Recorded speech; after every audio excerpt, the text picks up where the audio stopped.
the kind of wear a tie. Button up from 9 to 5. I tried that life but said goodbye. I'm not always polite, but I get the job done. Who says the work can never be fun? I'm simply unprofessional. Simply unprofessional.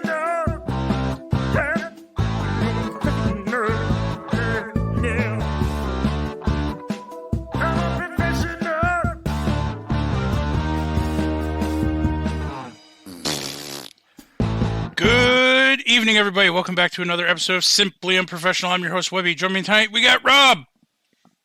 Hey, everybody, it's Rob.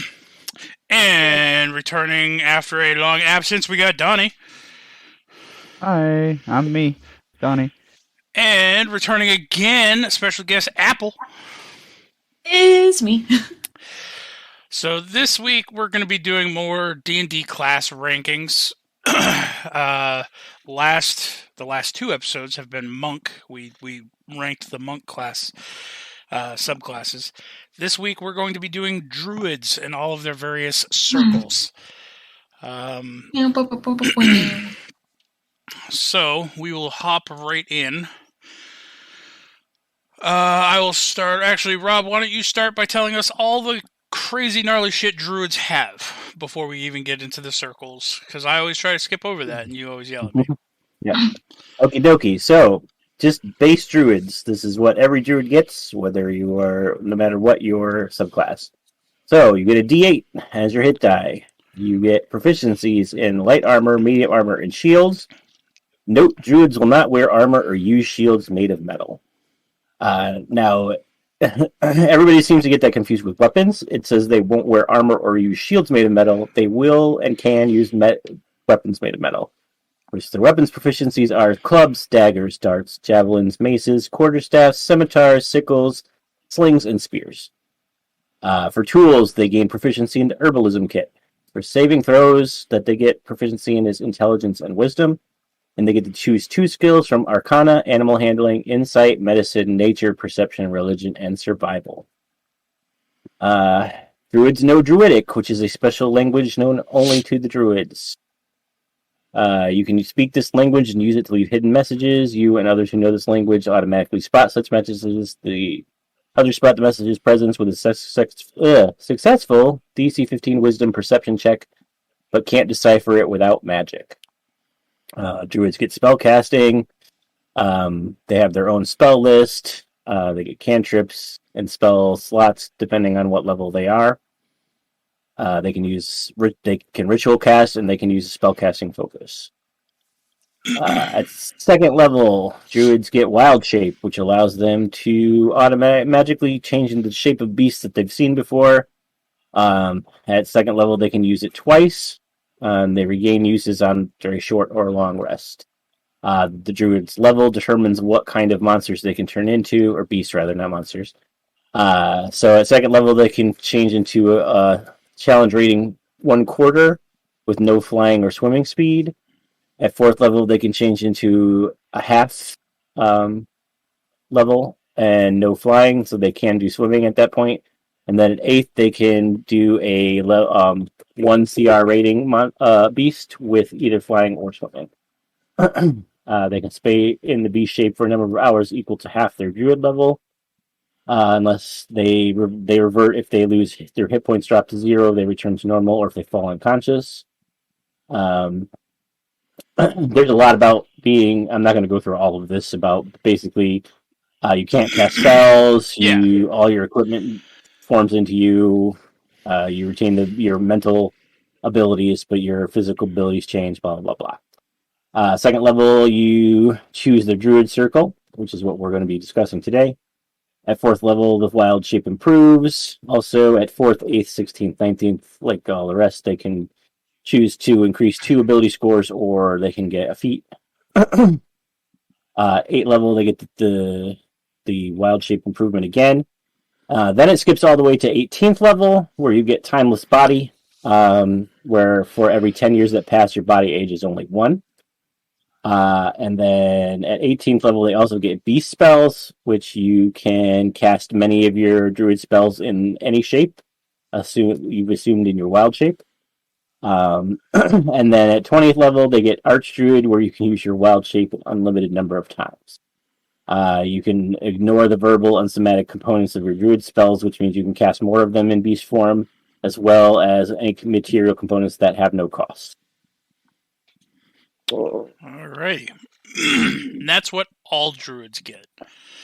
So now we're going to be going over the various druid circles that you get to choose at second level, or that you get to choose between at second level. I will start off with the Circle of Dreams. Let's see. Balm of the Summer Court at second level. I got a burp brewing. It's going to come out mid-sentence. I can already tell. At second level, you become imbued with the blessings of the Summer Court. You are a font of energy that offers respite from injuries. You have a pool of Fey energy represented by a number of D6s equal to your druid level. As a bonus action, you can choose one creature you can see within 120 feet of you and spend a number of those dice equal to half your druid level or less. Roll the spent dice and add them together. The target regains a number of hit points equal to that total. The target also gains one temporary hit point per die spent. You regain all expended dice when you finish a long rest. At 6th level, you get Hearth of Moonlight and Shadow. Home can be wherever you are. During a short or long rest, you can invoke the shadowy power of the glooming court to help guard your respite. At the start of the rest, you touch a point in space and an invisible 30-foot radius sphere of magic appears centered on that point. Total cover blocks the sphere. While within the sphere, you and your allies gain a +5 bonus to Dexterity, Stealth, and Wisdom Perception checks, and any light from open flames in the sphere, a campfire, torches, things like that, are not visible outside of it. The sphere vanishes at the end of the rest, or when you leave the sphere. Starting at 10th level, you get Hidden Paths. You can use the hidden magical pathways that some Fae use to traverse space in the blink of an eye. As a bonus action on your turn, you can teleport up to 60 feet to an unoccupied space you can see. Alternatively, you can use your action to teleport one willing creature you touch up to 30 feet to an unoccupied space you can see. You can use this feature a number of times equal to your Wisdom modifier, minimum of once, and you regain all expended uses of it when you finish a long rest. Finally, at 14th level, you get Walker in Dreams. The magic of the Feywild grants you the ability to travel mentally or physically through dreamlands. When you finish a short rest, you can cast one of the following spells without expending a spell slot or requiring material components. Dream, with you as the messenger, Scrying, or Teleportation Circle. The use of Teleportation Circle is special. Rather than opening a portal to a permanent teleportation circle, it opens a portal to the last location where you finished a long rest on your current plane of existence. It's like a Hearthstone. If you haven't taken a long rest on your current plane, the spell fails but isn't wasted. Once you use this feature, you can't use it again until you finish a long rest. That's kind of cool. I like the idea of being able to be like, yo, I'm going to teleport to the last place I took a rest. It seems pretty neat. It gives, like, just thinking about the amount of times that I've thought about one of my druid characters scrying, like, or like doing stuff like that and then not being able to, is like, Like, right. I don't know. I mean, obviously that takes up to 14th level, right. But... Yeah, and the Hidden Paths one is basically like a rescue Misty ability. Step. Yeah, but like you could get it, like say somebody was surrounded, you get it next to them, touch them, send them 30 feet with your action, and then with your bonus action, you get to teleport too. So it's just like, hi, we're gone. True, you're not wrong. Yeah. Plus, I do like what you get at 6th level, because that's the same as Tiny Hut, right? Like, I mean, not quite, it's but not like the same. essentially, yeah, it's essentially the same. Yeah. It's kind of like a stealthy tiny hut. Stealthy 'Cause tiny hut. things can't pass through tiny hut. It doesn't like it doesn't prevent things from passing in, but it allows you to stealth better, and your people who are on watch get perception check bonuses. Yeah. Plus, it seems. Well, let me see. I thought it. Well, it said an invisible. What's weird is it masks the light, but I guess I can't determine if it masks you. I don't Because the light can't be seen outside of it. So if you had a fire inside of it, it wouldn't do anything. Yeah, I think it just Outside. masks you in the sense that it gives you a bonus to stealth Right. checks for hiding. Exactly. Okay. Um, This seems pretty neat. Like, I'm already here, like, I might do this for a future druid. I mean, especially if you do plan on being, because druids they can be the party's healer and or off healer. They are very utility based, and if you were choosing to be the main healer of a group, the second level, the Balm of the Summer Court thing is fantastic. I mean, True. Yep, and that's one of those powers that grows as you grow. It gets more powerful as you go up in levels, which is nice. I mean, that's just in addition to the normal healing spells that you would normally have access to. Already anyway. get. So Yeah, I think at second level, that's really strong healing. yeah. So with all of that, so the way we've been doing our ranking systems. Oh, that reminds me, gotta take out a note card because I've been writing all these down. We rank them S through D. Like the normal tier list. Druid. You could just have a tier list pulled up on a tab, Webby. Oh, I always write them down though. Okay. Then you could use it as a thumbnail. Well, I don't do thumbnails. Come on. I've actually done one thumbnail, and I don't remember what the episode was on, but it was a Winnie the Pooh thumbnail where he was essentially just like a giant bear getting ready to beat some ass. So yeah, S is normally, we rank that like it's so good that it is potentially game breaking. Okay. And then it just progressively gets, lower and lower from there. So, but let's start with Apple. What do you think for the Circle of Dreams? I mean, if S is game breaking, then I think this is an A. Like, it just seems like a really good circle. Okay, and we do minuses and pluses if you choose to use those. Noted. So, but you're giving this an A. Yeah. All right. Donnie, what about you? Where would you plop the Circle of Dreams Druid down? Is this like a combination of thematic and mechanically? I don't remember. Yeah, I mean, we take thematics, RP stuff into account in our overall grade. You don't have to if you don't feel like it, but I'm going to say a B. Okay. And that's because I like the theme of it. I think they probably could have made the higher level stuff a little bit better. But I do like the heal a lot. All right, Rob? I was also going to say A, because the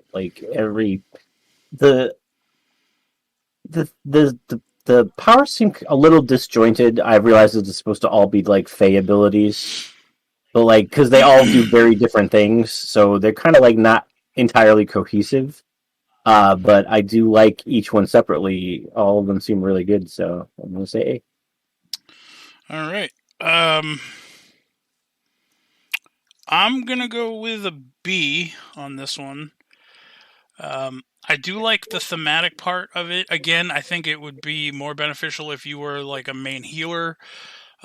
Even then, kind of like going on what you were saying, how the powers together, that they're good, but they don't.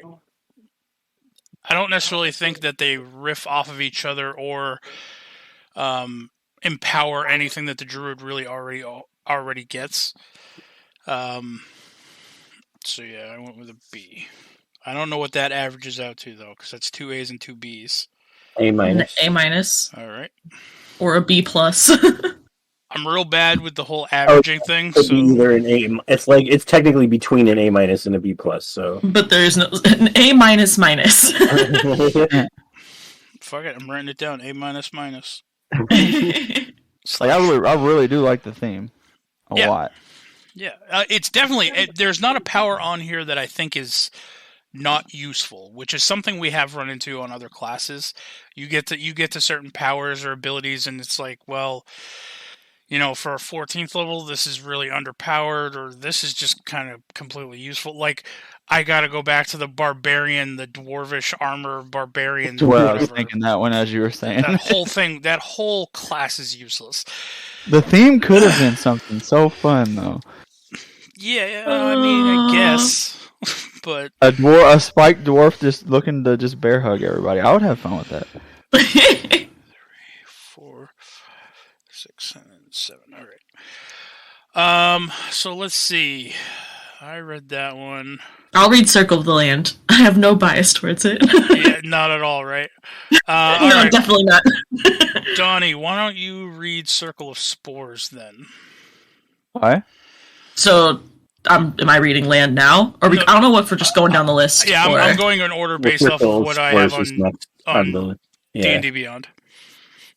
Oh, is Spores above Land? Yeah, so it goes Dreams, Spores, Stars, Land, Moon, Shepherd, and Wildfire.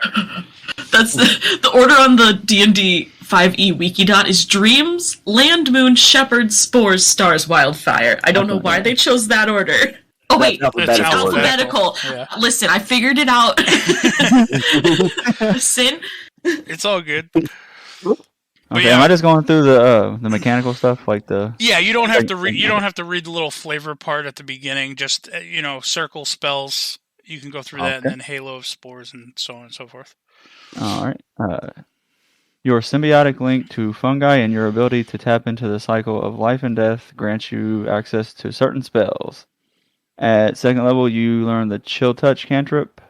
At 3rd, 5th, 7th, and 9th level, you gain access to spells from the Circle of Spores spells table. Once you gain access to one of these spells, you will always have it prepared, and it doesn't count against the number of spells you can prepare each day. If you gain access to a spell that doesn't appear on the Druid spell list, the spell is nonetheless the Druid spell for you. So 2nd level, you get Chill Touch. 3rd level, you get Blindness, Deafness, Gentle Repose. 5th level, you get Animate Dead and Gaseous Form. 7th, you get Blight and Confusion. And 9th, you get Cloud Kill and Contagion. Gotta say, I like all of those. Yeah, I don't really think there's a bad spell on that list. Yeah. They're also very thematic for this circle. I like it. Yeah. Yeah, I like it a lot. Halo of Spores. Starting at 2nd level, you are surrounded by invisible necrotic spores that are harmless until you unleash them on a creature nearby. When a creature you can see moves into a space within 10 feet of you or starts its turn there, you can use your reaction to deal 1d4 necrotic damage to that creature unless it succeeds on a Constitution saving throw against your spell save DC. The necrotic damage increases to 1d6 at 6th level, 1d8 at 10th level, and 1d10 at 14th level. I mean, that's free damage. Yeah. But it does take your reaction. True. So, depending on if there's something else you'd rather use your reaction for. Yeah, I mean, some classes don't have a whole lot to do with their reaction. I'm not super familiar with Druids, but that's as good a use as any if you need it. True. I think. That's my opinion, obviously. Are we just going to stop and discuss them, or you want me to just... Oh, sorry, I was just thinking about it. I like talking about it. Yeah, I mean, if when you're done reading one of these, if somebody has something to say, by all means, chime in. There is no structure to Simply Unprofessional. I just didn't want to breeze through it if people were wanting to talk about it, because I like this one, so I'm going to have comments on probably everything. That's fine. All right, well, Symbiotic Entity. Also at 2nd level, you gain the ability to channel magic into your spores. As an action, you can expend a use of your wild shape feature to awaken those spores. Rather than transforming into a beast form, you gain 4 temporary hit points for each level you have in this class. While this feature is active, you gain the following benefits. When you deal your Halo of Spores damage, roll the damage die a second time and add it to the total. Your melee weapon attacks deal an extra 1d6 necrotic damage to any target they hit. These benefits last for 10 minutes until you lose all these temporary hit points. That's a weird way to say that. Or until you use your wild shape again. Well, there's 3 ways that it goes away: after 10 minutes, or if you lose all the temporary hit points you gained from it. It goes On my away. page there's like a weird period put in. Oh. It kind of threw me off. I like that a lot also. Yeah, I mean, you're doubling the dice, essentially, for your spore damage at the cost of a wild shape, but not every druid is going to use their wild shapes, Yeah. Yeah. Now, keep in mind, that does mean you only get 2, essentially, until you take a short or long rest, I think. Maybe it's a long... no, it's a short or long rest. Yeah. All right. So the next one is Fungal and Infestation. At 6th level, your spores gain the ability to infest a corpse and animate it. If a beast or a humanoid that is small or medium dies within 10 feet of you, you can use your reaction to animate it, causing it to stand up immediately with 1 hit point. The creature uses the zombie stat block in the monster manual, and it remains animate for 1 hour, after which time it collapses and dies. In combat, the zombie's turn comes immediately after yours. It obeys your mental commands, and the only action it can take is the attack action, making 1 melee attack. You can use this feature a number of times equal to your wisdom modifier, minimum of once, and you regain all expended uses of it when you finish a long rest.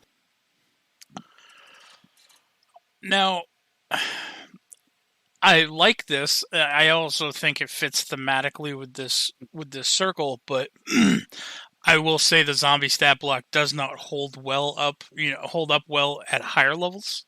Yeah, even if you have like 6 of them. So can you not give more HP? Like, can you not quote unquote heal a zombie? No. Like to give them more HP? Rules is written, I don't believe so.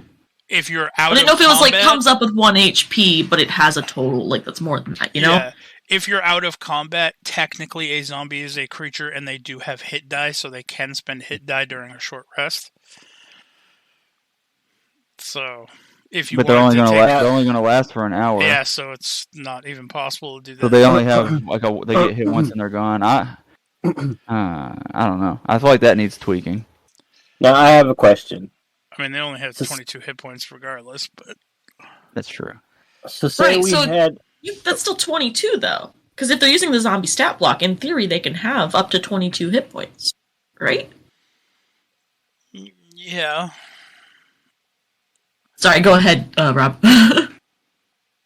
I was just gonna say, so hypothetically, if we had a circle of fungus druid with us in the Ivar fight, could they have used this on Telerod? Yes. Yeah. Okay, but then would it count as when the zombie died? Would that still be within 1 minute? So Revivify would then work, or does it count when he originally died? And so it's been an hour. I mean, it would be Interesting. It would be from when he originally died. So Isn't there also something with I don't know if zombies have it, the undead thing where they roll when they go down, they roll to come back up or something? that's very certain undead. Let me see.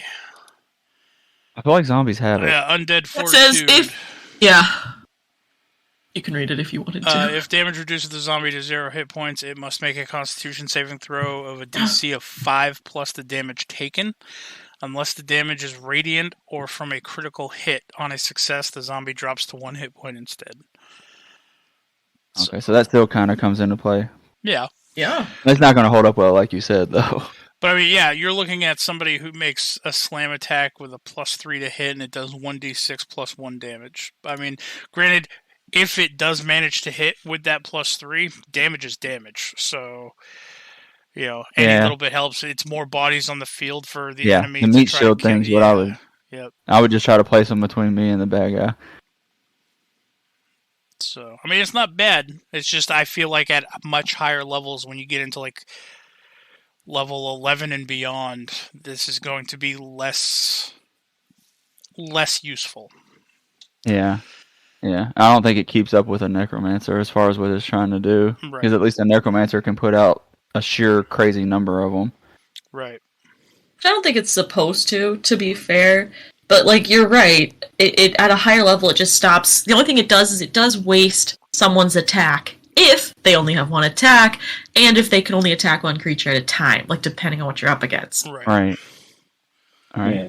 But also, like, it doesn't have a limit, so other than using your reactions and your wisdom mod, so you could have up to potentially five zombies just wandering around too, without having to like waste spell slots or use concentration or anything. Yeah, and that would be awesome if it wasn't for just an hour. But the thing has to die within 10 feet of you. So if it died 15 feet away from you, can't do it. True. Yeah. But I mean, I feel like this one is going to this particular Druid Circle. I feel is more of a probably more of a melee or at least down in the shit kind of Druid, because of the spores that are circling them and things like that. You want to be somewhat close to your enemies. So now is this? I might have overlooked it. Now, can you use all this while you're in a form? Like, your spores still going on while you're in an animal shape? It doesn't say that.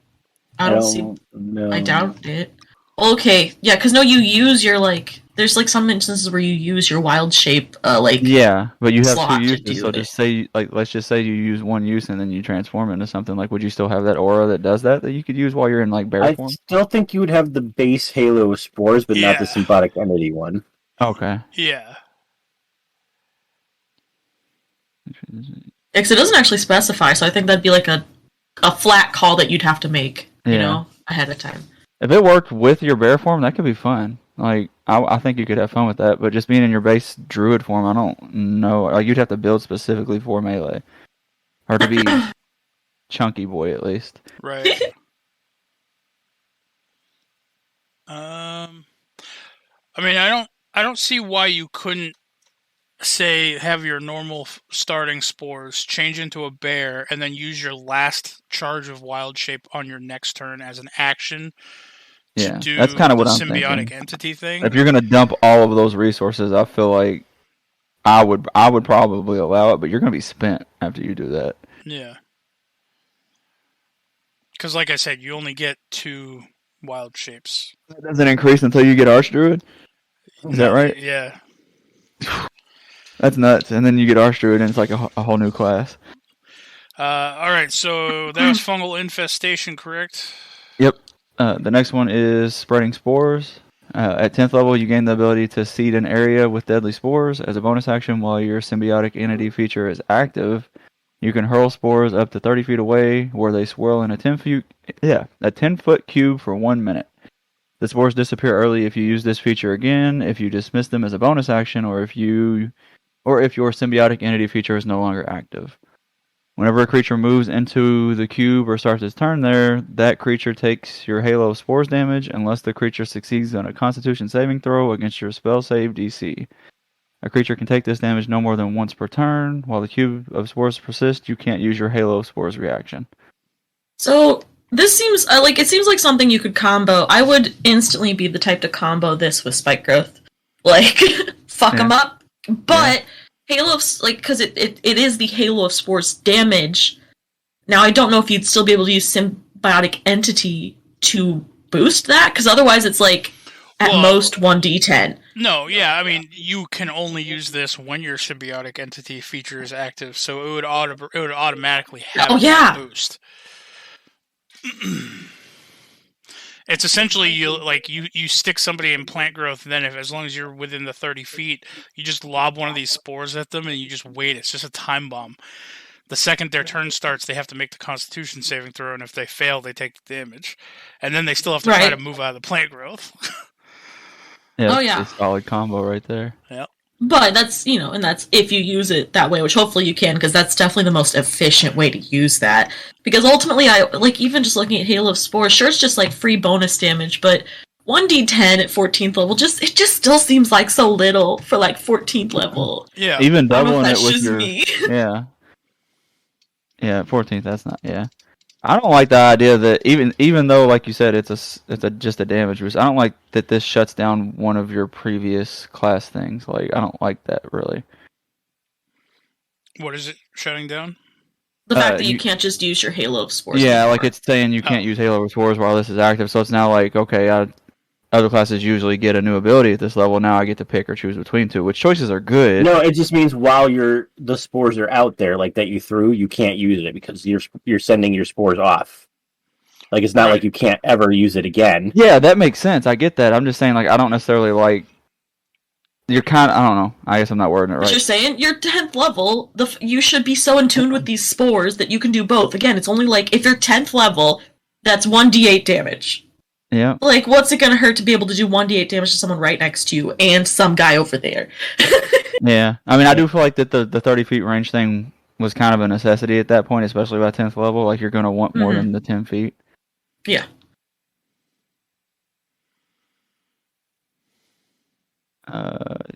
You guys have any comments, or can we move on? Yeah, I'm ready for the last one.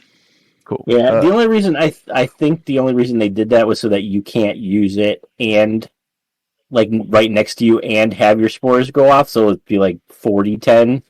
Like I think they feel like that was OP, so that's why you can't use both. Yeah, they probably That's have fair. playtesters doing that. That makes sense. I wonder if they could be like, you can't use Halo of Spores on somebody in your cube. Like, you know, like, I don't know if that would be a way to, like, word that. But, yeah, that makes sense. It just sucks that you can't, like, I wish you could, like, just toss out several of these, like, rotating spores, and then you could, like, vine whip somebody and, like, yank them through them, so there's just, like, a chain reaction explosion. I think that would be a fun playstyle. Kind of like a battlefield control type of deal. Like, all you really do is, I'm shutting down this spot, this spot, this spot. Yeah. You could, like, funnel them in like into a line because you put spores everywhere else. All right. I mean, I like it. I think this, overall as a whole, I like this one. And the last one is Fungal Body. At 14th level, the fungal spores in your body alter you. You can't be blinded, deafened, frightened, or poisoned, and any critical hit against you counts as a normal hit instead unless you're incapacitated. That's pretty powerful. That's a lot of good stuff. And that's just a passive thing. Yeah. I'm assuming... Oh, it doesn't say how many spores you have around you. You're just surrounded by invisible spores. Yeah, like a walking aura, I guess. So that's just a passive ability. You can't be CC'd by those means, and you can't be crit unless you're incapacitated. That's gnarly. Yeah, I'm gonna say just based on that alone, it puts it in the A tier for me. All right, where's my pen? I know we're not doing that yet. I'm just saying, like, that one ability right there makes it that good to me. All right, Apple, where would you rate this one? I feel like the ability to carry the theme through this entire one actually feels better than the Dream one. Like, now that I look at the Dream one, it doesn't feel like it was... They called it Circle of Dreams, but it feels like it was Circle of Fae. Yeah. That's disregarding that, though. I think I'll still give it a B, just because there's some things about it that I just feel like aren't that amazing. Like, again, I'm really just like, I like it, but not enough. Okay. Rob, what about you? I am going to give it an A- because while the 14th level is amazing on its own, Right. some of the other things aren't as useful at higher levels, like the zombies and such. So it kind of like loses its luster at upper levels. All right. It's all about the end goal. That level 14 thing, great. The rest of theme it, is amazing, as you too. get higher, the theme is great.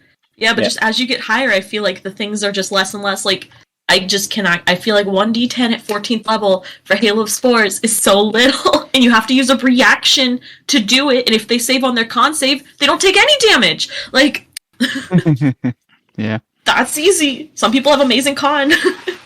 That's true. I guess it would be a little bit different if it was like, okay, they have to make a Constitution saving throw or take half damage if they succeed. Right. Because then you're at least doing damage regardless. You used your reaction, and, like, I guess this is coming from someone who's currently playing a rogue and a monk who has a lot of reactions. Like, Spectre, my rogue, even has reactionary bracers, so she has 2 reactions per turn, because there's so many things she can do with her reactions. Right. But, and I know not all druids are like that, but, like, if you took Sentinel, for example, as a druid because you were super melee based. Then if they ended their turn within your certain square, you could attack them and use Just your reaction, lock but them now you down can't next do to you. Halo of Spores. Yeah, like there's a lot of shit you could do, but you already used your reaction.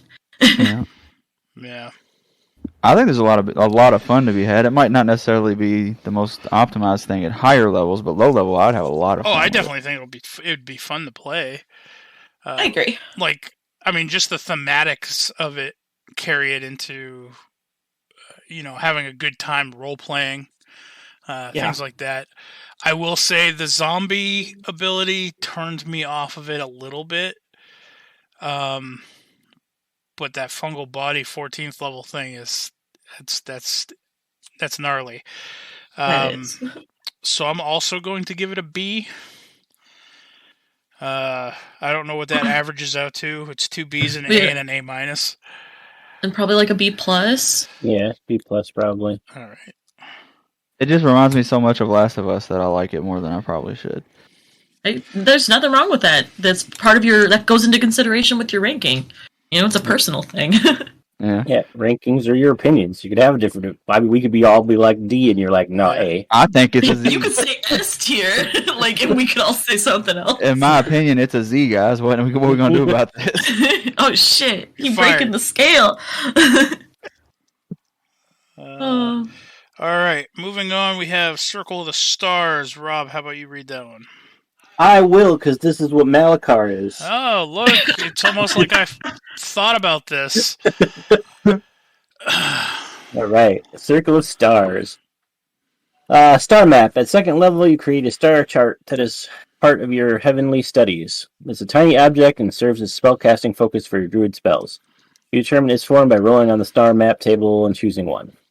While holding this map, you have the following benefits. You gain the Guidance cantrip.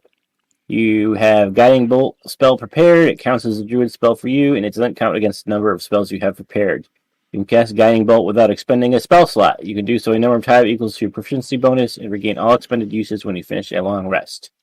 If you lose your map, you can perform a 1-hour ceremony to magically recreate a replacement. The ceremony can be performed during a short or long rest, and it destroys the previous map. So there's types of star maps that you can do. I believe mine was a crystal, I think. That's what Malakar's is. Also, at second level, you gain Starry Form. As a bonus action, you can expend a use of your wild shape feature to take on a starry form rather than transforming into a beast. While in your starry form, you retain game statistics, but your body becomes luminous, your joints glimmer like stars, and glowing lines connect them as on a star chart. This form sheds bright light for a 10-foot radius and dim light for another 10 feet. The form lasts for 10 minutes. It ends early if you dismiss it. No action required. If you are incapacitated, die, or you use this feature again. When you assume your story form, choose one of the following constellations glimmering on your body and choose certain benefits while in that form. The Archer. A constellation of the Archer appears on you when you activate this form. And as a bonus action, your subsequent turns while it lasts, you can make a ranged spell attack hurling a luminous arrow that targets one creature within 60 feet of you. On a hit, the attack deals radiant damage equal to 1d8 plus your wisdom modifier. The Chalice, a constellation of a life-giving goblet, appears on you whenever you cast a spell using a spell slot that restores hit points to a creature.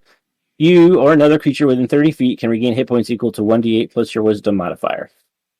The Dragon. A constellation of a wise dragon appears on you when you make an intelligence and or wisdom check or a constitution saving throw to maintain concentration on a spell.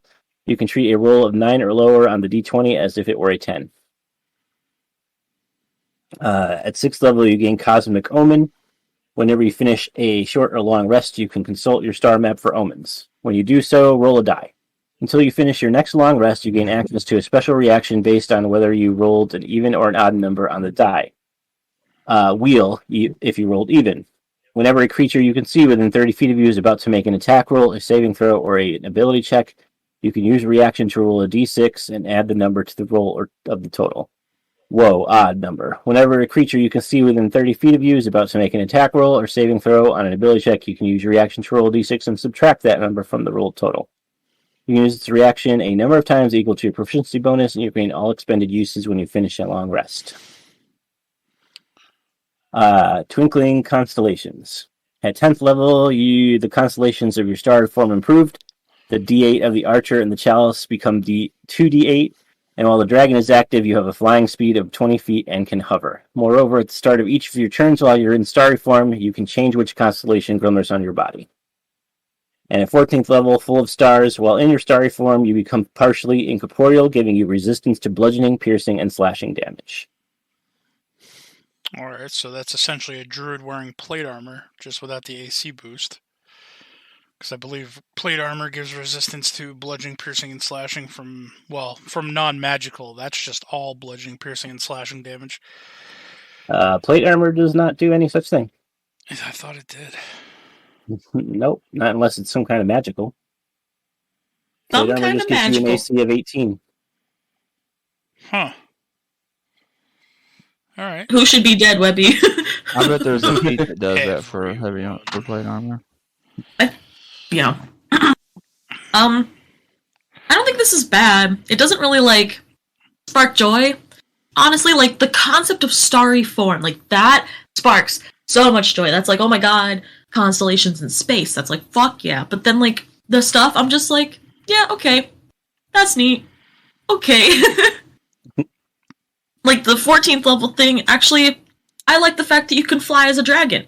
But if I was my Barakakra druid, that would just be like, what the fuck's the point of that? So, like, I don't know. Oh, you mean the 10th level thing? The Twinkling Yeah. Constellations? Yeah. Yeah. I mean, Cosmic Omen, that's also kind of like just having, depending on how you roll, that's either like a Bless or a Bane spell, essentially, as your reaction. And they still have to be pretty close to you. Yeah. Not that 30 feet is that close, but like that's still kind of close if you're a druid that is a distance druid and not prepared to be close, melee.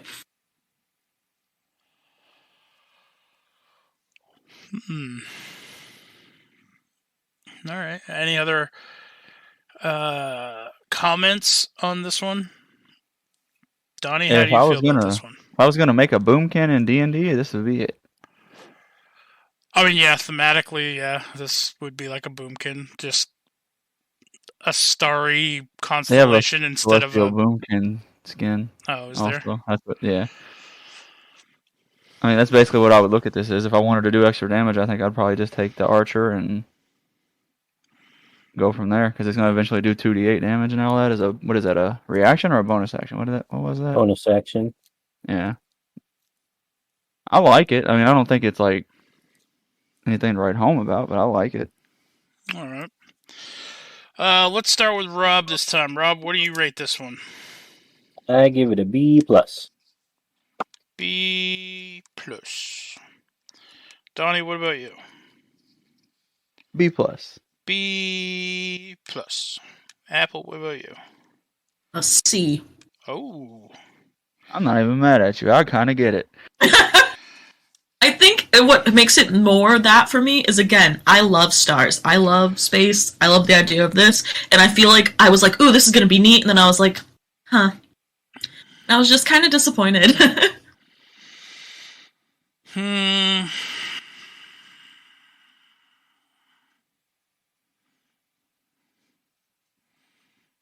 I will go...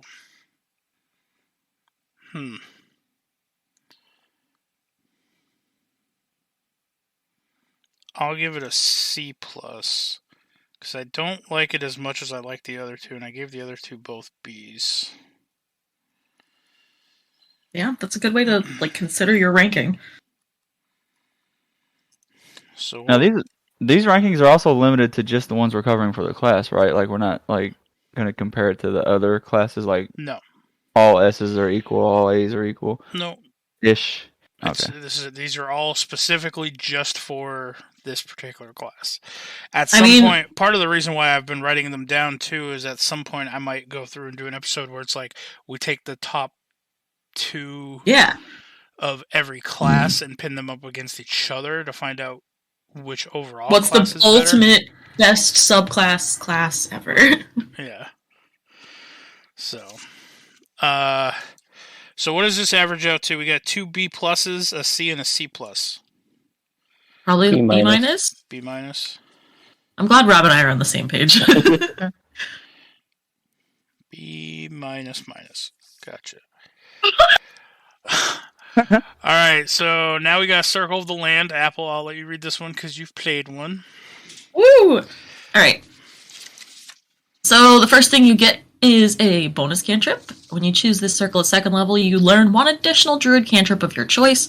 This cantrip doesn't count against the number of druid cantrips you know. Which, if people don't know, druids and cantrips works differently than like wizards and cantrips. Like druids have to like pick how many cantrips they know out of like a list of cantrips, if I'm remembering correctly.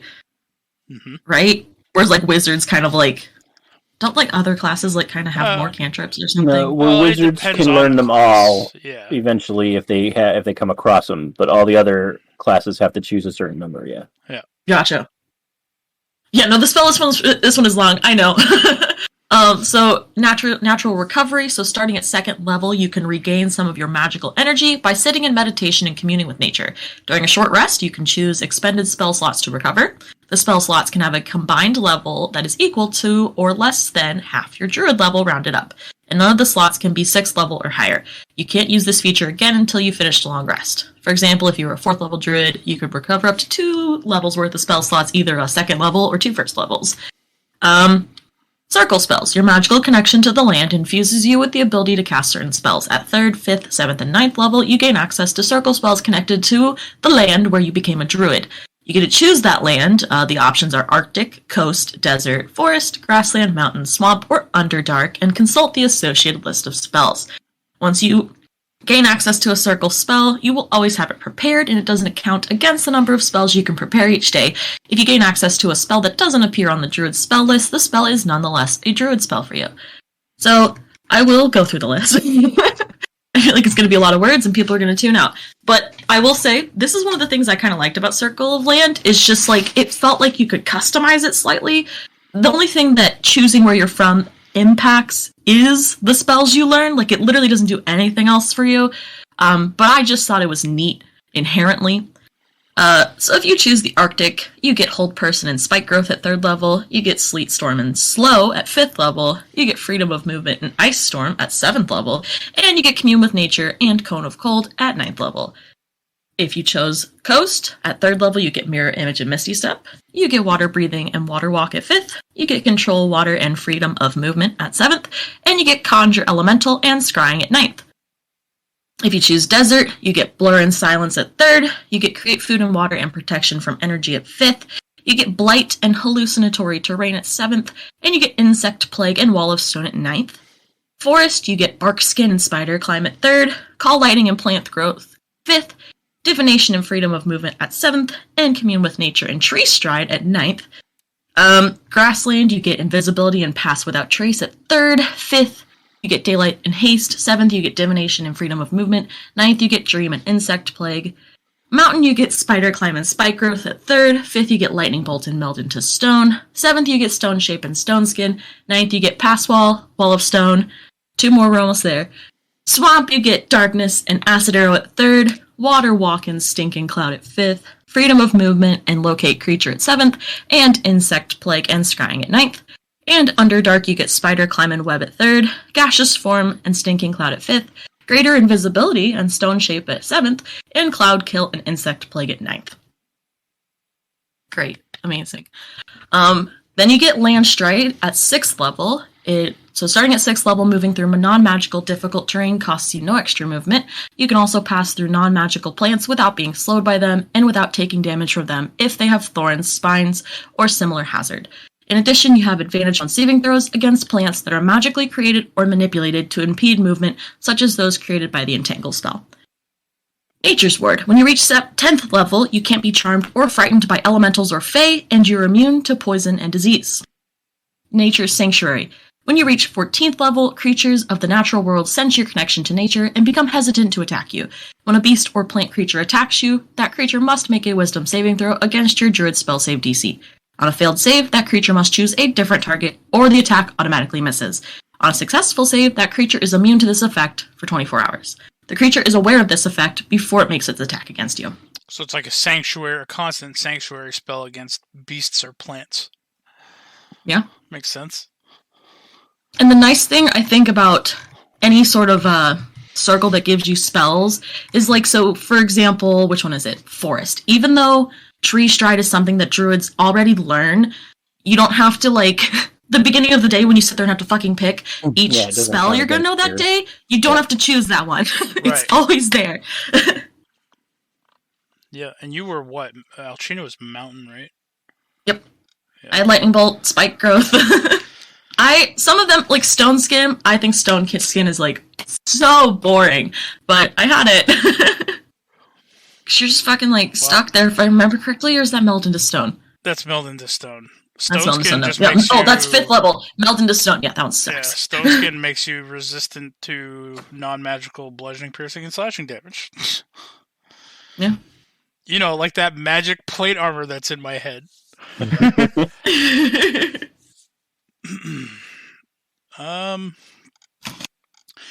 Yeah, I think this is an all-around good, especially if you plan on being mainly a spellcastery type. This is an all-around good circle to choose. I mean, it gives you a lot of extra spells, like you said. Even if they're spells on your spell list, they're ones that you no longer have to prepare at the beginning of the day. They're just always prepared. Mm-hmm. And that definitely makes things handy. It does. The Nature's Recovery is pretty much the same as like an Arcane Recovery from a wizard.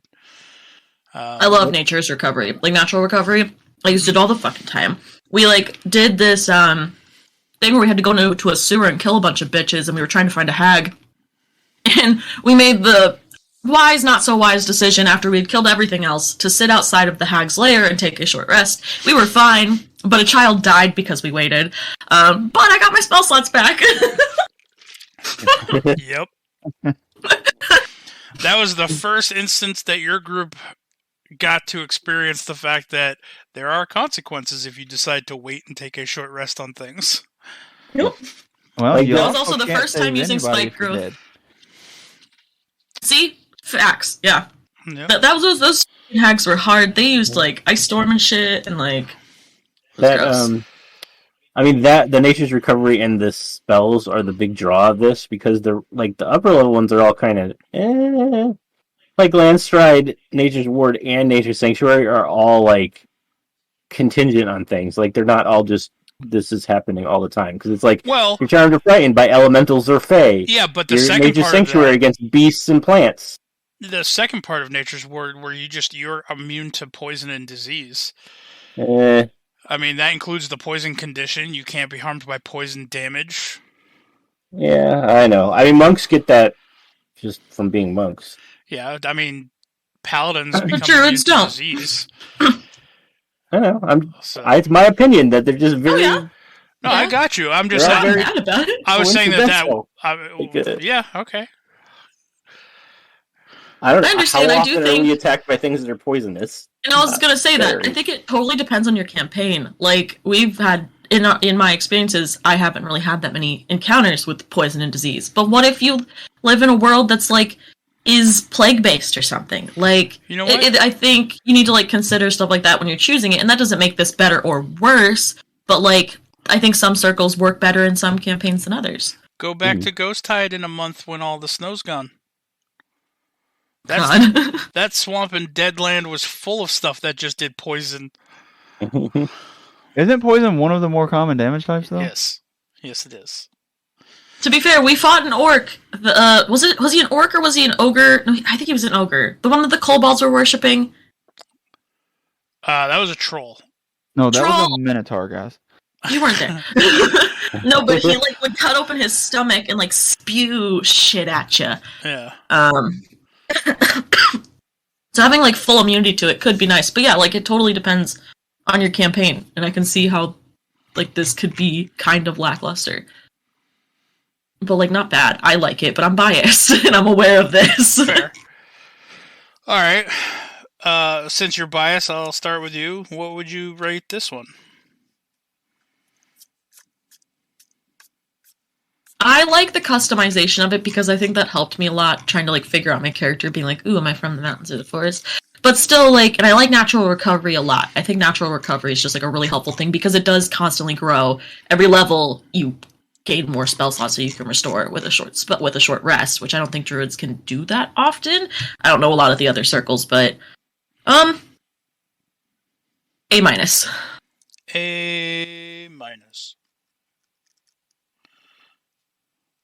All right, Donnie, where would this one fall for you? I honestly think this is exactly what you would expect a druid to be. I'm going to say this is a solid A for me. Solid A. All right. It is very druidy, and it's like the druidiest circle. And like you said, that the recovery thing, like I play wizards and I can tell you it comes in handy, and having that as a druid and the choices and spells, this is probably one of my favorite ones. I mean, you are saying that because you love spellcasters too. Yes. So what's not fun about spellcasters? There's absolutely bias here. Rob, where would this one fall on the scale for you? Well, like I said, like all the upper abilities seem like Nature's Sanctuary is like not helpful for most of the beastier, like just beast or plant creatures. Otherwise, it does absolutely nothing to help you at all. As a 14th level power, so but I do like the level 2 ability and the extra spells are all pretty solid. So I will give it a B-. I get it. The 14 level thing is kind of lackluster. That's totally fair.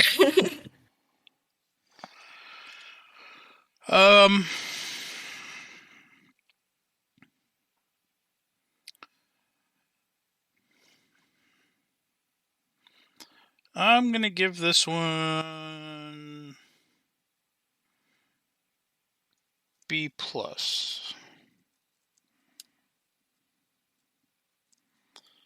I do like it. When I think of Druid, this is usually the first thing that I think of. And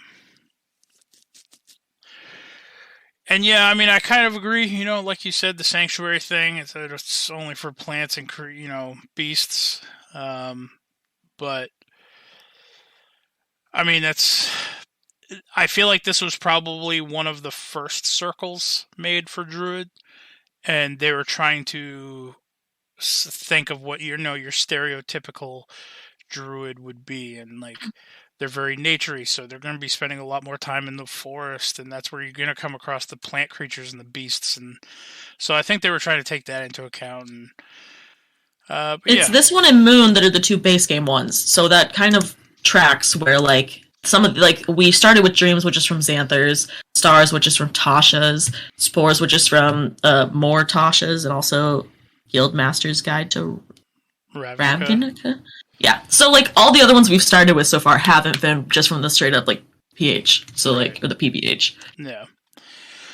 So what's the average on this one? We have a B-, a B+, an A-, and an A. B+.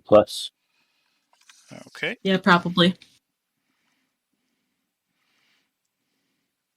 Is it again right on the border? No, it's pretty much solidly in B. It might be like B+, a little bit higher than a B+, but not like a B++. All right. B+ and a half of a plus sign. Yeah, a half a plus sign, so a B+-? What? Alrighty. Next up is Circle of the Moon. I will read this one since I play one. I had a feeling you would do this one. Hey, I put it out there specifically in order so people who played the certain ones can read the certain ones that they played. I just knew that this would be the one you had interest in. Fuck yeah. Alright, so at second level you get Combat Wild Shape. So this one's a lot of it's going to revolve around the Wild Shape that all Druids have, but it just kind of buffs all of the Wild Shape stuff. So Combat Wild Shape at second level, you gain the ability to use Wild Shape on your turn as a bonus action rather than an action. Additionally, while you're transformed by Wild Shape, you can use a bonus action to expend one spell slot to regain 1d8 hit points per level of the spell slot expended. It's a nice little heal when you're in that Wild Shape form. You know, if you choose like a bear that has 50 HP or whatever it is, you know, if you start getting knocked down below half, you can start saying, okay, well, I don't want to be knocked out of my Wild Shape form. I can't cast spells yet in my Wild Shape forms, so I might as well just use a bonus action, expend spell slots, and heal. It also takes a little pressure off your healers because not only are you as a character most likely at full HP, but you're actually at a buffer for being in a different form. True. Circle forms. The rights of your circle grant you the ability to transform into more dangerous animal forms. Starting at 2nd level, you can use your wild shape to transform into a beast with a challenge rating as high as 1. Now, mind you, when Rob went over the wild shapes previously for all druids, the last one that the highest CR you could turn into was a 1. I don't remember. I think that was at 8th level, something like that. I think so. This, you're starting off at 2nd level, already being able to transform into a CR1 creature. So that's pretty big. You do have to, so you can completely ignore the max CR column of the beast shapes table, but you do have to abide by the other limitations. So at 2nd level, you can't choose something Like swimming swim versus speed. flying. Exactly. Starting at 6th level, you can transform into a beast with a challenge rating as high as your druid level divided by 3 rounded down. Also, what? Go ahead. So dang, when you're at 20, well, that sucks because 21 would be 7th. Would be 7, but that's obviously not an option. So the highest you can get is a CR of 6, which is pretty good for a wild shape, especially if you are 20 and that's unlimited CR6 creatures. Yeah. Yeah, whereas a regular druid can still only go to CR1, right? Or correct. Is it... Yeah. They have unlimited wild shapes, but they can only go to a CR1 creature. So I think I mathed it out, and the highest HP creature that a max level druid can be, I think, is like a mammoth. They have like 150 some odd or 160 some odd hit points. It's definitely nothing to scoff at, but my big thing is, especially when you're level 20 and you have those unlimited number of wild shapes, if you're a mammoth and you say you have 150 hit points and in one turn something does, 100 damage to you, so now you're down to 50, when it's your turn again, you can just bonus action wild shape back into a mammoth and redo those hit points. It would be so hard to kill a Circle of the Moon level 20 druid. Anyways, Primal Strikes, also at 6th level. Your attacks in beast form count as magical for the purposes of overcoming resistances and immunity to non-magical attacks and damage. We already covered the 6th level wild shape, half your druid level, or your druid level divided by 3. At 10th level, Elemental Wild Shape. You can expend 2 uses of your wild shape, so you have to use both uses at the same time to transform into an air elemental, an earth elemental, a fire elemental, or a water elemental. That's awesome. At 10th level, every one of these forms, though, I mean, they could be situational. Obviously, if you're going against like those fire ants or something, you might not want to use fire elemental, but all of those forms have something very unique that offered to them. And then finally, at 14th level, you had 1,000 forms. You have learned to use magic to alter your physical form in more subtle ways. You can cast the Alter Self spell at will. That's more of an RP thing, in my opinion. But being able to cast it at will, I mean, it's a 2nd level spell, but being able to cast it just at will, pretty useful. I mean, constantly changing the shape of, what you look like. I can definitely see Pebbles getting into trouble. No, once I have that. No. So like I said, this form, the 14th level thing, it's kind of the only thing in this circle that is, I guess, off. It's set aside from everything else that this circle offers, and you don't really I don't want to say you don't gain a lot, because you do, but it's all based around the wild shape ability of the druid. So yeah, I mean, this is by far probably my favorite circle. I feel that. I feel like this circle, I don't feel like all of the other circles have like, let me just clarify. Each circle I feel like impacts your character because it kind of shows a little bit about who they are. But I feel like this one seems the most impactful, at least to me, because it really determines your playstyle. Like, I feel like the other ones, you can wild shape, you can use magic, you can do other things. This one feels like it's like you're gonna wild shape and you're gonna like it.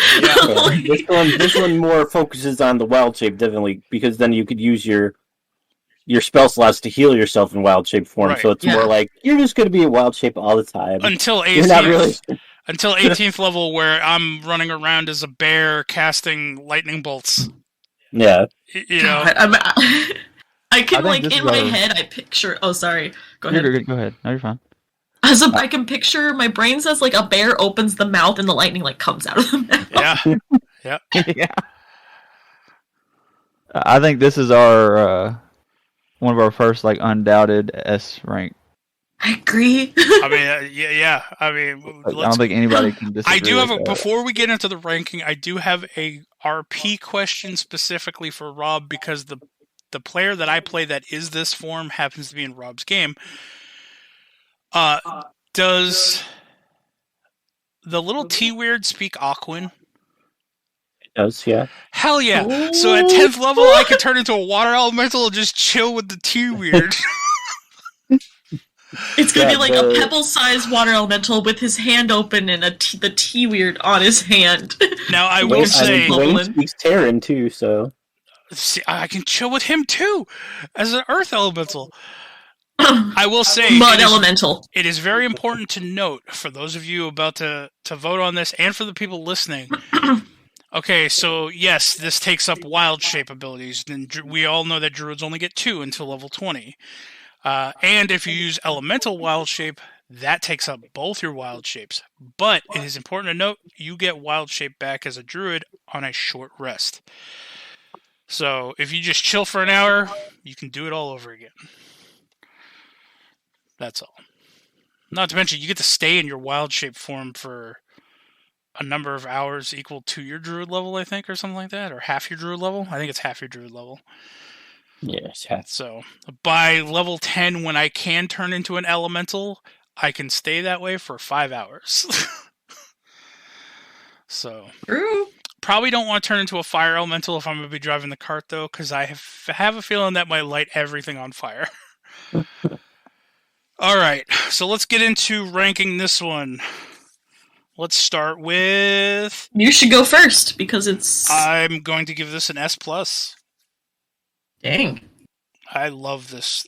I think it not only works well with all of the stuff that it offers itself, but it's all based off of something that every base druid has. And the level 20 druid capstone just literally soars this out into the sky for me. Rob, what about Fair. you? I will also say S because you've already showed me how this is completely broken. Yep, only at level 20 when everyone's supposed to be a god anyway. I don't know. I heard a druid said that they were a god and then threw themselves off the cliff as a goldfish and died. He died. To be fair, she was level 17. She was not level 20. She was not a god yet. This just means, Rob, when we're level 17, you have to present a cliff to me, and Pebbles will attempt to do the same. Jesus. But he can turn into like a CR fucking Yeah. I don't know why she chose whale. Like a fucking. I don't know why she either. chose a goldfish with 1 hit point. If some of you don't know what we're talking about, it's from the Vox Machina arc of Critical Role. Yes. Poor Keyleth. She got so much shit that whole first season, her arc. Donnie, what would you rate this one? I have to go with the S+ because if you're playing in a game that gets that far, it's a S+. Even if it's not, it's still like an A+ for me. But with everything, yeah. All right, Apple. I'm gonna go with S- only because it's so incredibly changes your decisions as a character. Like, it's not as like, oh, you can do this, this, and this. It's like, you're gonna wild shape. Oh, for sure. And I mean, all the time. especially as Pebbles, there have been times like when we get into combat, the first thing I do is usually try to prepare a concentration spell like Call Lightning or something, and then Wild Shape, because the Call Lightning will still be active when you Wild Shape. You just can't cast it after you Wild Shape. But there have been times where, like, especially like that ant fight, when we went into the ant hill or whatever, I noticed, Aegis was struggling with healing and this, that, and the other thing. And there were times where I have thought about popping out of Wild Shape just to try to help heal. Even if it was my last Wild Shape, and knowing that I wouldn't be able to turn back into something. You know what? That makes me feel even better about Vix's character decision. So you won't have to worry about that anymore. Okay. I'll just make an Aarakocra Moon Druid and you're good. I mean, fair. I mean... You run out of forms? No problem. I'm going to fly around and heal the party. Yeah. Alright, so there's 2 S pluses, an S minus, and an S. Does that average out to be an S? Straight S? Yeah, an S. Slightly leaning plus? Slightly, yeah, S slightly leaning plus. You know what? I will put a sideways plus sign. It just looks like So an X? SX. SX. We need an E in there somewhere. Oh, I'll just add it. E. You don't have to tell me twice. The sex class. Sex. class. All right. Let's see. So I read dreams. Donnie, you're up. How about you read Shepherd for us? All right. Again, you can skip all that RP stuff and whatnot. Just go straight to Speech of the Woods. Okay. At second level, you gain the ability to converse with beasts and many fae. You learn to speak, read, and write Sylvan. In addition, beasts can understand your speech, and you gain the ability to decipher their noises and motions. Most beasts lack the intelligence to convey or understand sophisticated concepts, but a friendly beast could relay what it has seen or heard in the recent past. This ability doesn't grant you any special friendship with beasts, though you can combine this ability with gifts to curry favor with them as you would with any non-player character. So it's kind of permanent speak with animals spell. Yeah. I'm not going to lie, Pebbles kind of wants this, just so I can stop ritually casting Speak with Animals. You can't multi-class in subclasses. I know. I've thought about it so many times. Yeah, me too. As wizards. Spirit Totem. Starting at second level, you gain the ability to call forth nature spirits and use them to influence the world around you. As a bonus action, you can magically summon Incorporeal. That spirit to any point you can see within 60 feet of you. The spirit creates an aura in a 30-foot radius around that point. It counts as neither a creature nor an object, though it has the spectral appearance of the creature it represents.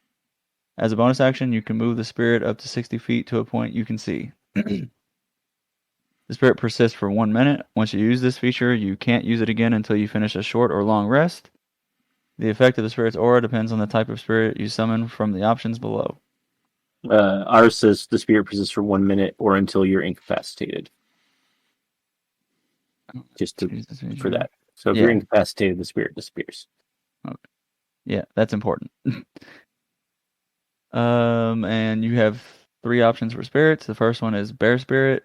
The Bear Spirit grants you and your allies its might and endurance. Each creature of your choice in the aura, when the spirit appears, gains temporary hit points equal to 5 plus your Druid level. In addition, you and your allies gain advantage on strength checks and strength saving throws while in the aura. The second one is Hawk Spirit. The Hawk Spirit is a consummate hunter, aiding you and your allies with its keen sight. When a creature makes an attack roll against a target in the spirit's aura, you can use your reaction to grant advantage on that attack roll. In addition, you and your allies have advantage on wisdom perception checks while in the aura.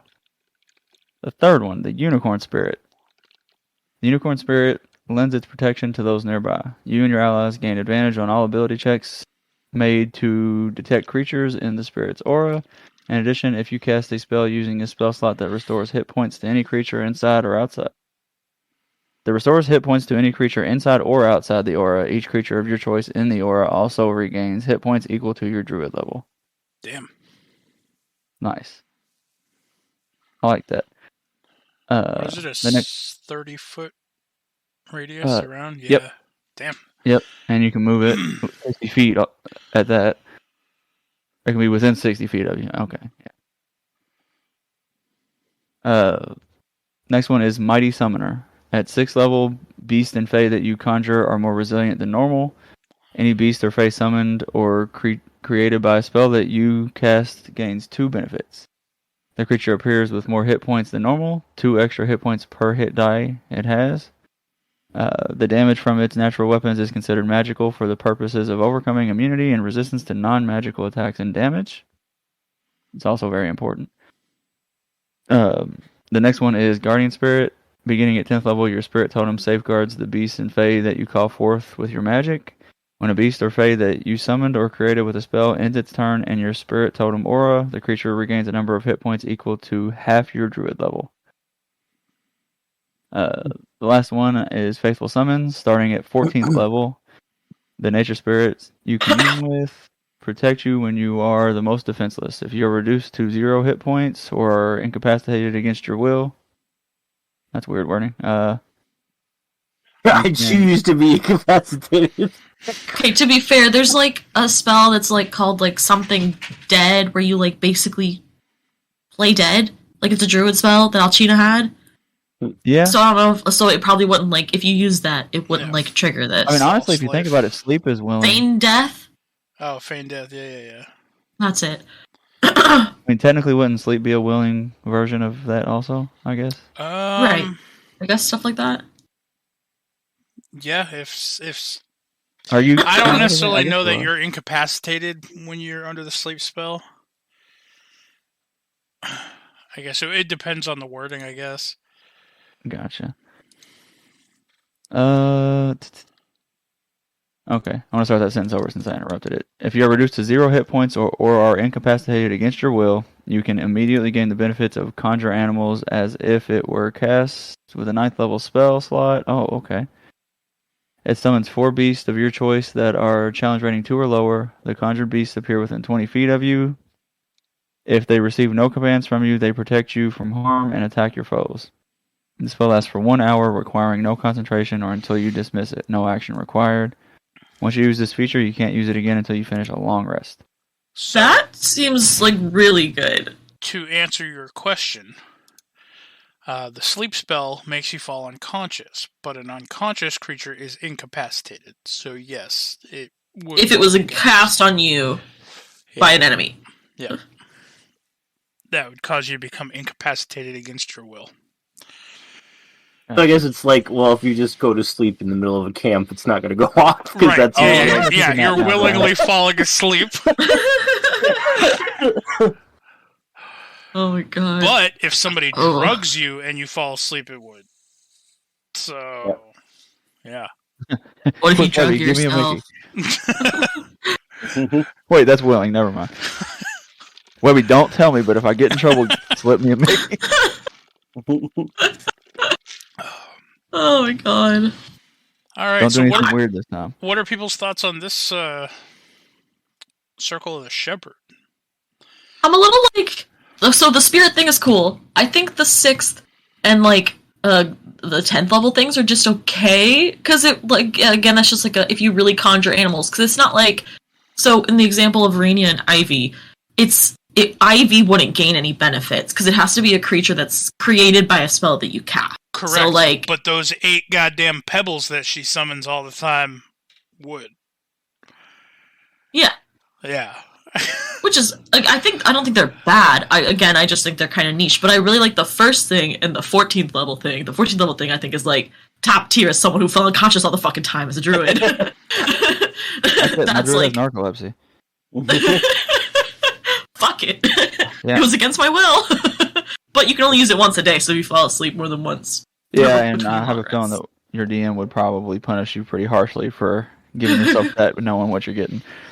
And you don't get it till 14th level, so it would fucking hurt you until 14th level. That's true. If you take that handicap that whole way to 14, okay.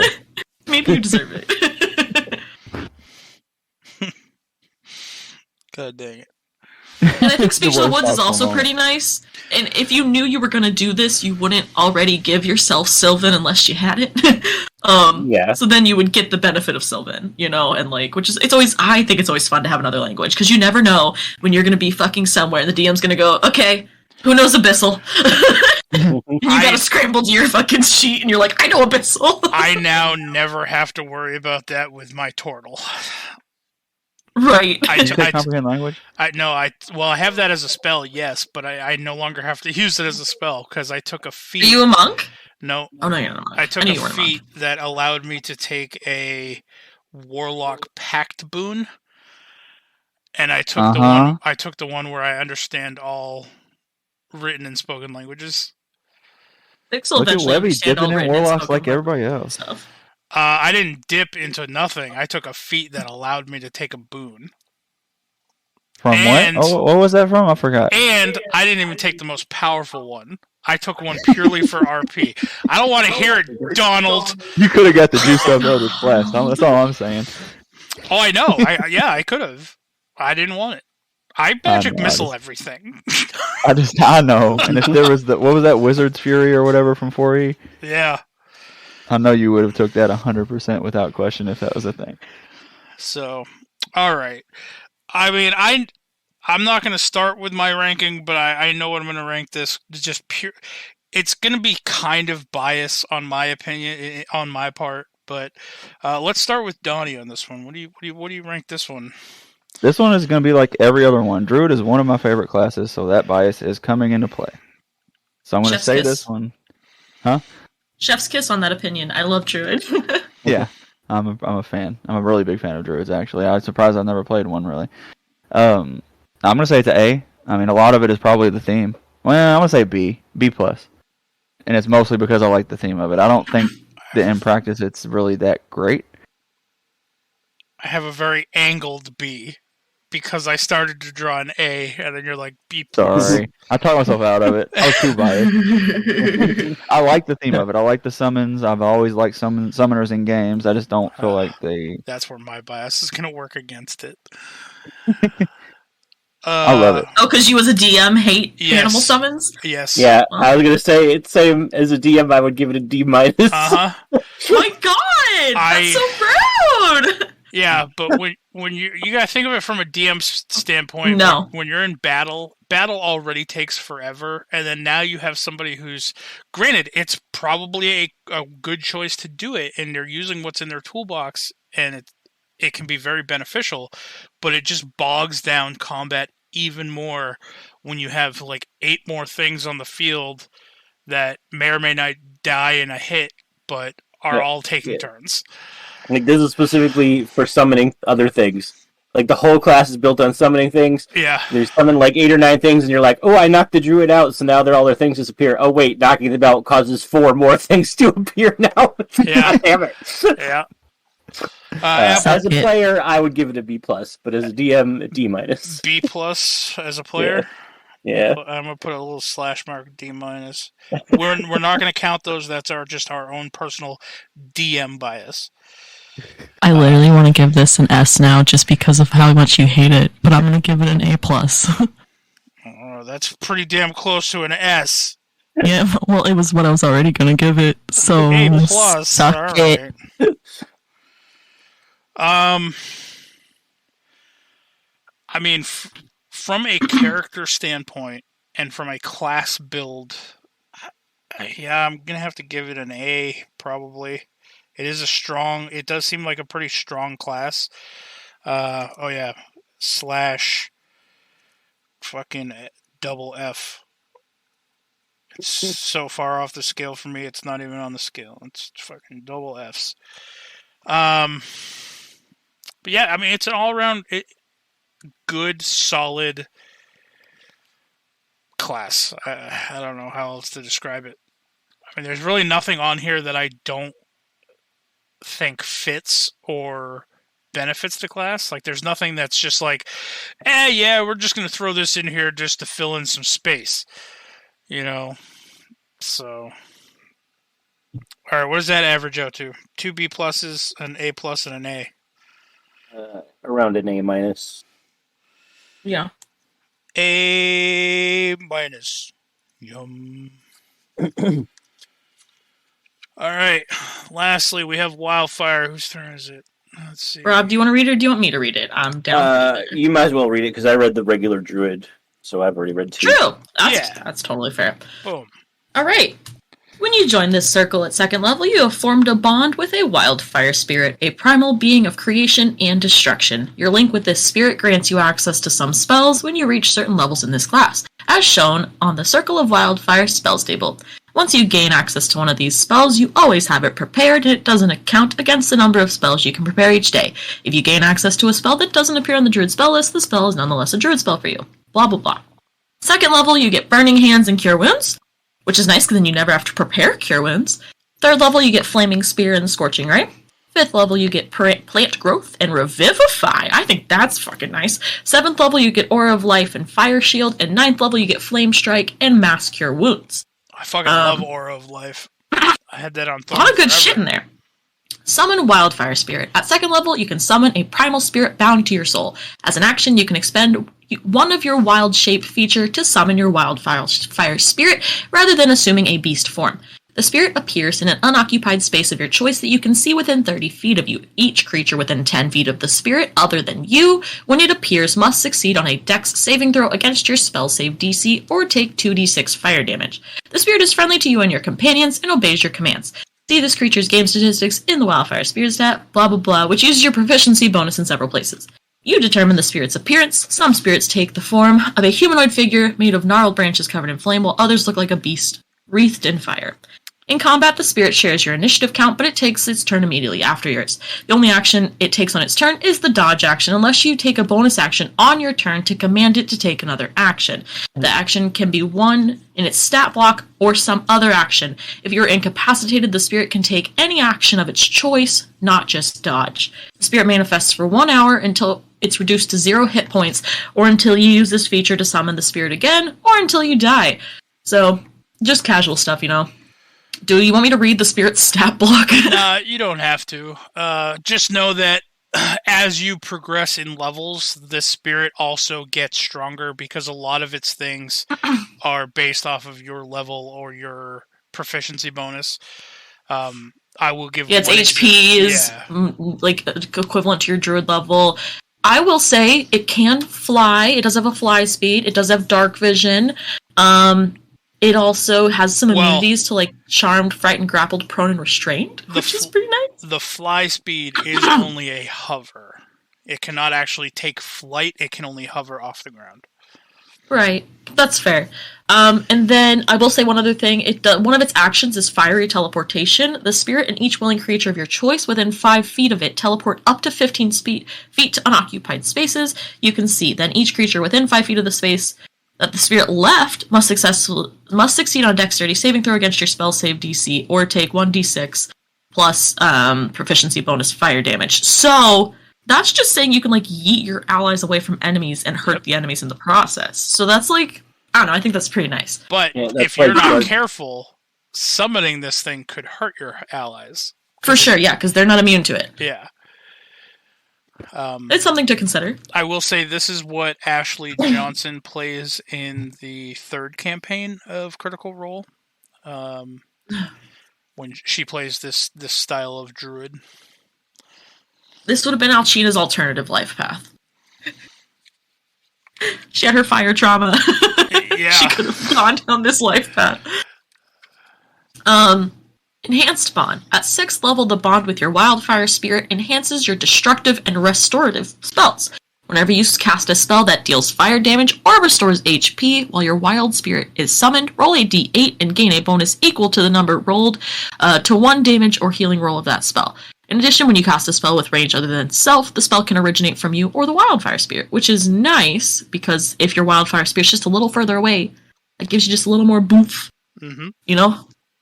Cauterizing Flames. At 10th level, you gain the ability to turn death into magical flames that can heal or incinerate. When a small or larger creature dies within 30 feet of you, so any creature as long as it's not tiny is what I'm hearing, Dies within 30 feet of you or your wildfire spirit, a harmless spectral flame springs forth in the dead creature's space and flickers there for 1 minute. When a creature you can see enters that space, you can use your reaction to extinguish the spectral flame there and either heal the creature or deal fire damage to it. The healing or damage equals 2d10 plus your wisdom modifier. You can use this reaction a number of times equal to your proficiency bonus, and you regain all expended uses when you finish a long rest.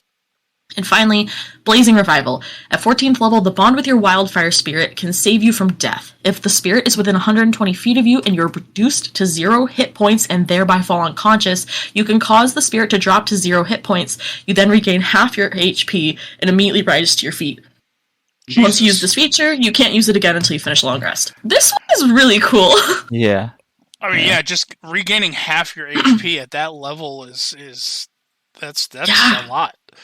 You know, There's also just so much that the fire spirit can do for you. Like, you would just pretty much constantly have it. You would probably constantly have it summoned when you're in battle. right. Unless it dies mid-combat, but yeah. Yeah. Yeah, I really like this one. This one's really... And plus, I really like some of the stuff that you get, like the spells you get. If I... Like, just always having Revivify prepared is nice, because then you can use that spell slot somewhere else and never have to worry about that. Plus, like... Just like, I don't know, some of these are really nice. Yeah, like I said, Aura of Life was That's a really not a fun druid spell. No, Yeah. that's a paladin spell. I had it on my bard for a long time. I feel like Scorching Ray is also not a druid spell. Sorry, go ahead. I feel like they should have just called this the Circle of the Phoenix, because it's very much a Phoenix-esque. That was Yeah. Like cool. being able to teleport away and leaving the fire behind, bringing you back to life if you die. Like, it's very Phoenix-centric. I think the Wildfire is just playing more into the nature, like they're trying to make it more natural, because fires are natural. And a lot of fun fact as someone who goes to a lot of national parks, they will strategically burn areas either to get rid of stuff or just like if it's like reached a certain point, because nature already does that, and things it's like very fertilizing and helpful whenever you're not burning, rubber. Like if you're burning natural stuff, it doesn't harm anything except for obviously it kills some stuff, but it ends up making really fertile soil, and like people strategically burn things in nature anyways, so like I understand that. People up here burn their lawns every so often. Yeah. And they come back. I know farmers who burn their fields. They burn their fields to fertilize them. We burn couches. I mean, Yeah, that's not natural. We but- burn lots of shit in my backyard. I've seen the videos on Facebook. All right. Well, I mean, with this one, Donnie, where are you going to put this one? The Circle of Wildfire. A plus. Oh damn! Coming I don't strong think out it's game the gate. breaking. I don't think it's game breaking, but it is good. Rob, what about you? I will give it an A. Oh damn, people! Oh damn. Apple, what about you? I agree with Donnie, A+, because I don't feel like it's game breaking. It feels really well balanced, but it feels like top tier.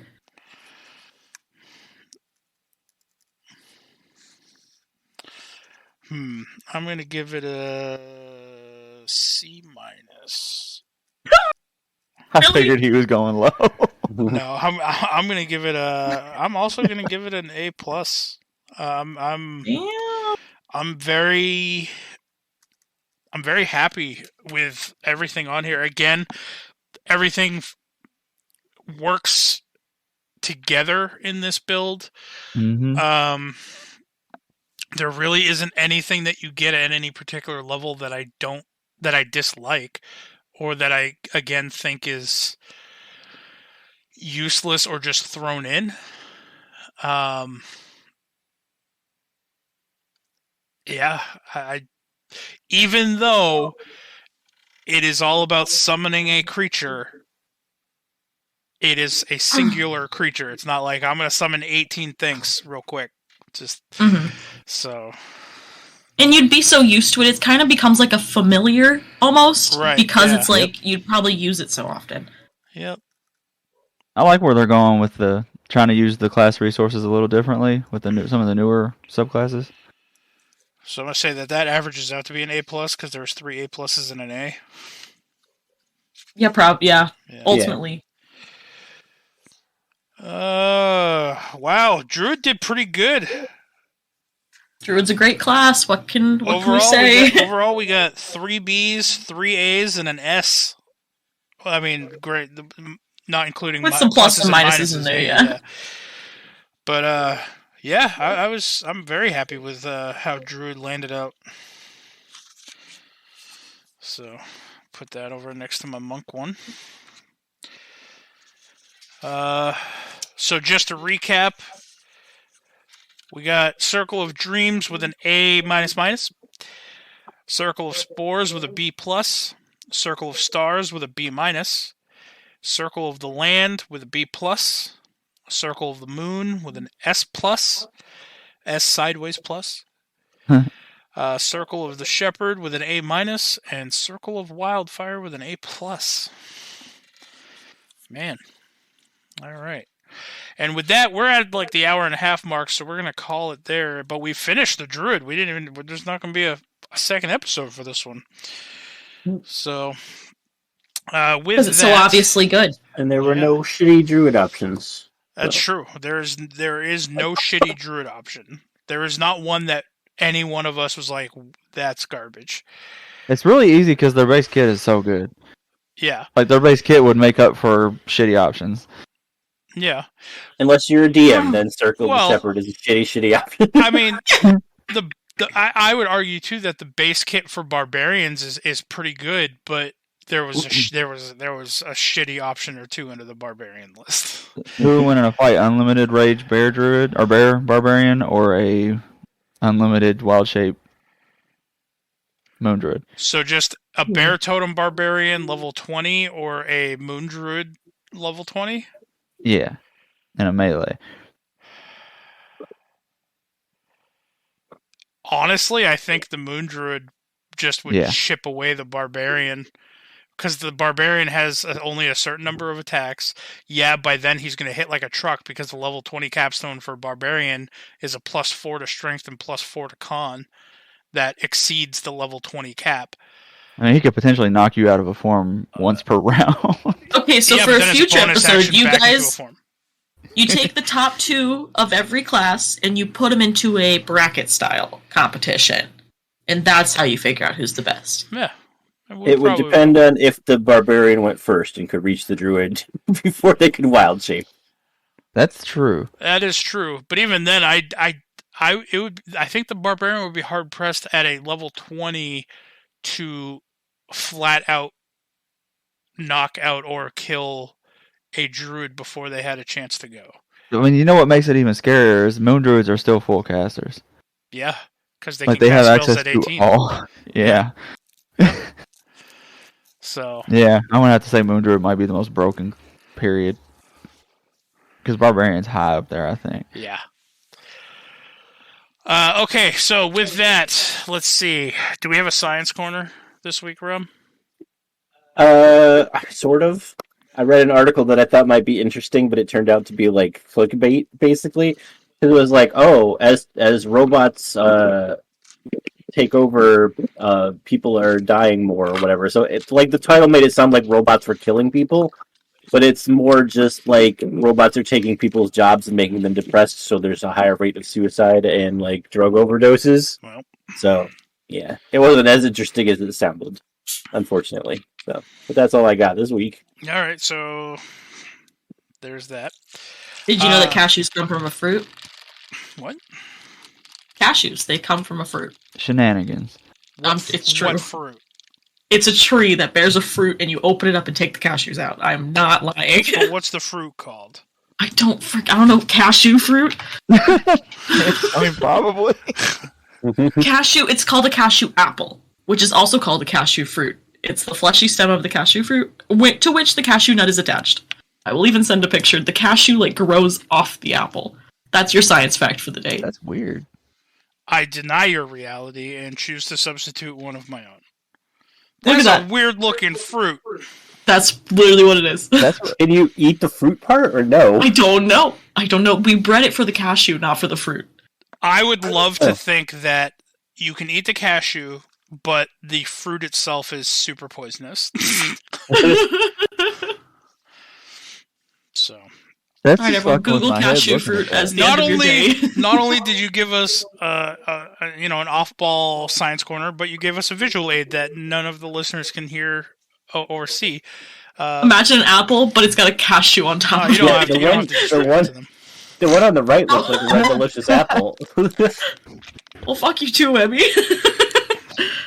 No, fuck the blind people who might be listening to this podcast. I'm gonna describe this for you. No, it looks like almost every single episode we have some sort of visual aid that we don't tell the listeners. We say, "Oh, hey, that looks cool," and we don't tell them what it is. ableist. Yeah. Listen, Donnie, where can people find you on the internet? They can find me. Don't even give them mine. Well, I got nothing. You cut me off, and I don't know anything else. It's the only one I know. You give them You can find me at Devins. Spores, Walker, all one word. Damn it!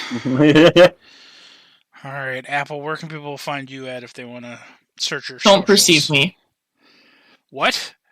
Don't perceive me. You don't even want to toss out your Twitch? It's Appleschloss. I'm not even gonna spell it. You don't have to. Hey, we can share mine. It's at Jack Spores, Walker, all one word. Yeah, go follow that one. Tell do it. Donnie, how much you love him. I will be sure to get right back to you in a very timely manner this year. Very timely manner. Rob, where can people find you on the internet? You can find me at Jack's Forest. Oh, Yes! my Yes! God. Yes! Webby, where can they find you? Dead in a ditch. Just like the Goldberg. And you know what? Alive in a ditch. Sitting in a ditch. You had to be face You down. had in to it. be face down. You could have been sitting or reclining in the ditch. Anyway, you guys can follow me at Who Killed Me and at Mr. D3. And of course on eBay at Missing Devin. You guys all threw off my whole outro. I don't even know what I'm doing anymore. That's all we're doing. Fuck Booster Okay, Gold. I'll share mine with you too. Booster Gold. Booster Gold. Booster Gold. Are you cheering for Booster Gold? I have You can kicked proceed people off that. the show for doing just that. Look, You I'm would not never, even brave Jimmy. enough to I do that would. anymore. You would never. I would just not invite. I would just strategically not invite you on again. What if I asked? I would say, "Oh, sorry, we're doing a really boring episode. I don't want you to be bored. Sorry, It's bye." a topic you don't like. Okay, bye. All right. Anyway, thank you guys for listening. We love you. Be safe. Fuck Booster Gold. Booster Gold. If you do want, Professor X at twitch.tv. Oh, Fuck where Professor that X, ship because has sailed, my friend. I'm That going to be ship playing. has I'm sailed. going to be playing. Freaking, Everybody is going to check Jack's Forest Walker all one word out for some fucking reason now. You're I'm welcome ready for the to free publicity there. playing Overwatch. I'm terrible at it. Probably get mad. See me be terrible and get angry. Everybody go watch Rob play Overwatch and yell at him for getting upset. Yep. There is a link on Jack's Forest Walker, all one word. There is not. There is not. There is. I put it there. It's my account, guys. I really don't want you to tell me how my account's set shit. up.